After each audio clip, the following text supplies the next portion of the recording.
নবীনগরে trawler bulldozer সংঘর্ষ, নিখোঁজের 40 ঘণ্টা পর নদী থেকে যুবকের লাশ উদ্ধার। ব্রাহ্মণবাড়িয়ার নবীনগর উপজেলার দড়াভাঙা নামক স্থানে মেঘনা নদীতে ট্রলার ও বুলডোজার মুখোমুখি সংঘর্ষের ঘটনায় নিখোঁজের 40 ঘণ্টা পর আশরাফ উদ্দিন 44 নামের একজনের লাশ উদ্ধার করেছে নবীনগর সলিমগঞ্জ ফাঁড়ি পুলিশ। মঙ্গলবার সকালে জয়নগর নামক স্থানে আশরাফ উদ্দিনের লাশ ভেসে উঠলে এলাকাবাসী পুলিশকে খবর দেয়।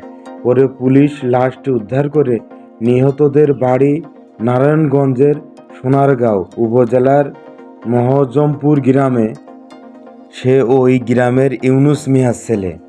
পুলিশ ও এলাকাবাসী জানান, গত 10 আগস্ট সোনারগাঁও থেকে ট্রলার যোগে 30-40 জন যাত্রী নবীনগর উপজেলার সলিমগঞ্জ ইউনিয়নের গনিশাহ মাজারে আসছিল।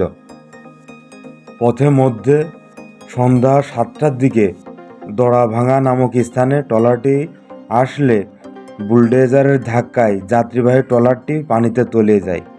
এই ঘটনায় আশরাফ উদ্দিন নামে এক যাত্রী নিখোঁজ হন। পরে মঙ্গলবার সকালে জয়নগর নামক স্থানে আশরাফ উদ্দিনের লাশ ভেসে উঠলে এলাকাবাসী পুলিশকে খবর দেয়।